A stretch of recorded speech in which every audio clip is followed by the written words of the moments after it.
Hi, my name is Dar Alston. Welcome to my Booktube space of the world. I told you this is going to make a big occurrence on this channel. Get used to the name, get used to the logo. We are here. And I am here specifically to do a winter reading wrap-up.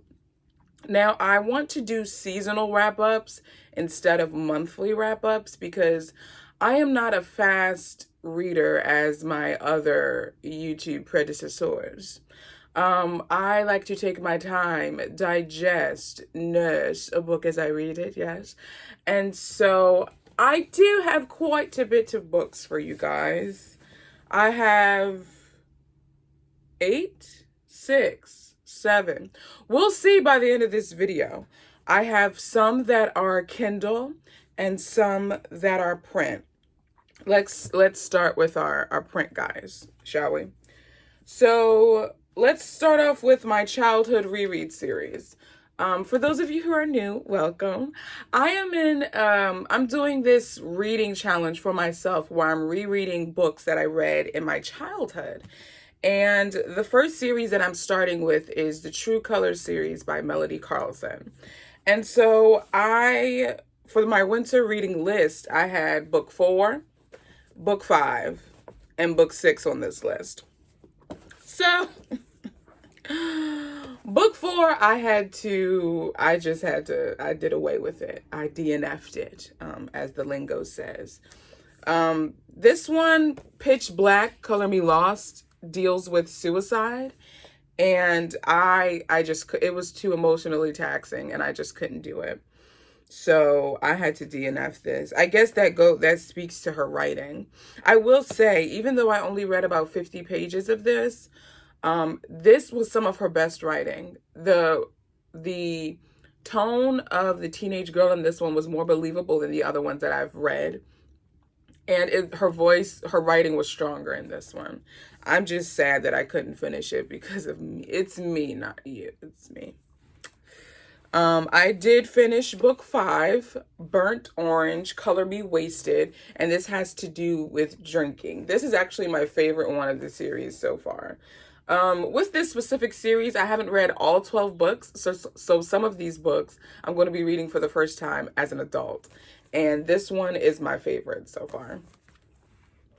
Lastly, which I did a review on this, Fool's Gold. This is probably my least of the series so far. Yeah. This one was hard to get into. There's a lot of Australian slang in this that I just wasn't ready for. And it's just like you're supposed to know what it means. But I'm like, sis, I don't know. I need you to slowly rope me in, not just push me in the water. You know what I mean? So, yeah. Next. I only got to one of these. I didn't get to the other. I wanted to read all 3, but I only ended up reading 1. And that is The Case of the Missing Marquez. And there is a Netflix movie off of this, and I saw the movie for this before I read the book. And I actually talked about that on my latest podcast episode, The Book Sale. I talked about my thoughts on seeing the movie first, then reading this, and then watching the movie again. So be sure to check out that episode. I will put it in the description. But this was such a treat. This was incredibly enjoyable. This was the book where I stayed up into the wee hours of the morning finishing it. And I'm grateful. Next, let's get into some nonfiction. So I am trying to consume more nonfiction in my literary diet, but it has proven to be incredibly difficult. However, I did finish one. And this is one I started in November. So This was like a personal accomplishment that I finished it.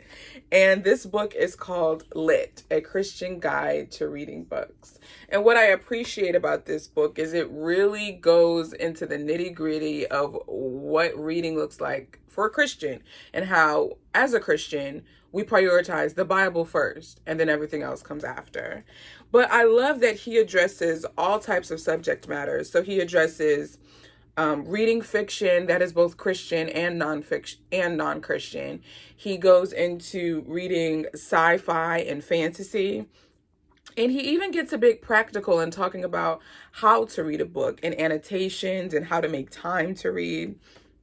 It's just a really good book. It's easy to read for nonfiction. There's another book that is on my spring reading list, which I'll be doing a video on soon.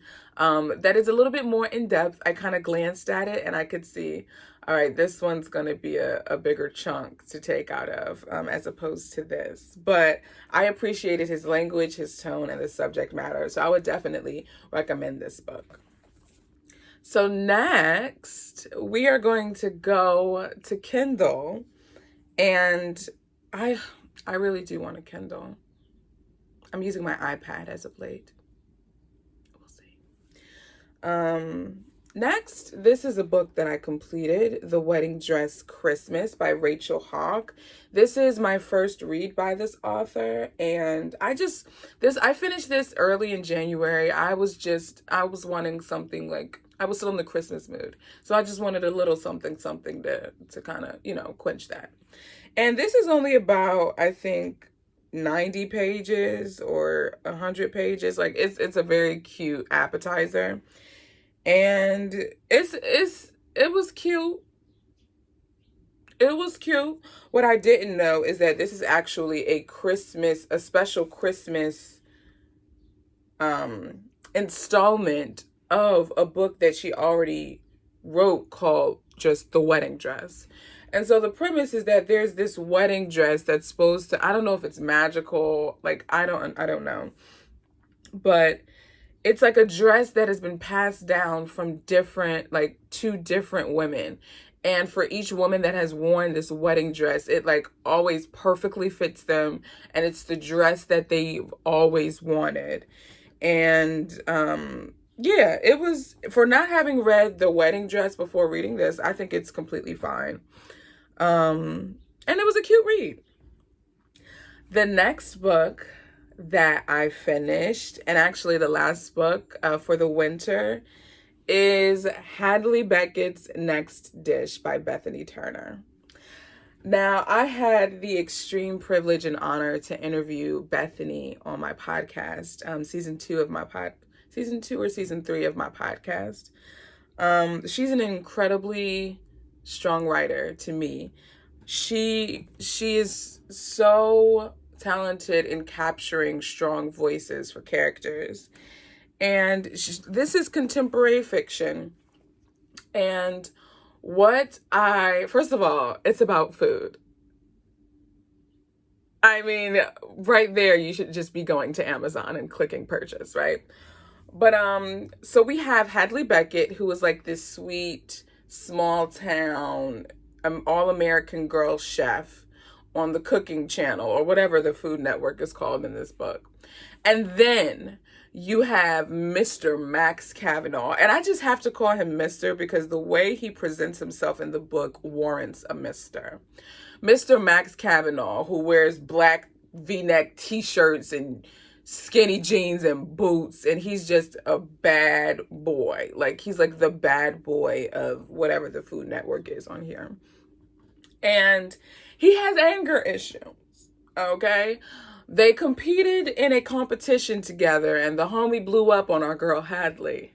And he kind of, in the press, he kind of got a lot of bad rap about it. And so they are now actually having to work together to help repair his image. And the kids end up falling in a little thing called love, and so it goes. I devoured this. I devoured this like the dish that it is. And I'm excited because Bethany Turner's coming out with a new book this year called Plot Twist. and I'm a part of her reading group on Facebook, and she actually read the first chapter of it, and it is delicious. It's so delicious, and I can't wait till it comes out. So that's really my winter reading wrap up. I remember looking on my winter reading list in my Notion, and I just said I did absolutely. The books that I wanted to read and what I actually ended up reading, like the only books that I ended up reading that were actually on my list were these three. And I added this just to make it look like so I could check something off. But I had to cross this one off, you know, I DNF'd that. And the ones that I actually completed were these three. My goodness.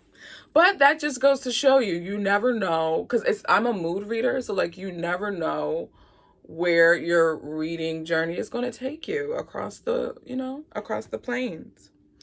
So you guys, spring is nigh, and with spring comes a new reading list. So be on the lookout for that spring reading list that I'm going to have for you guys.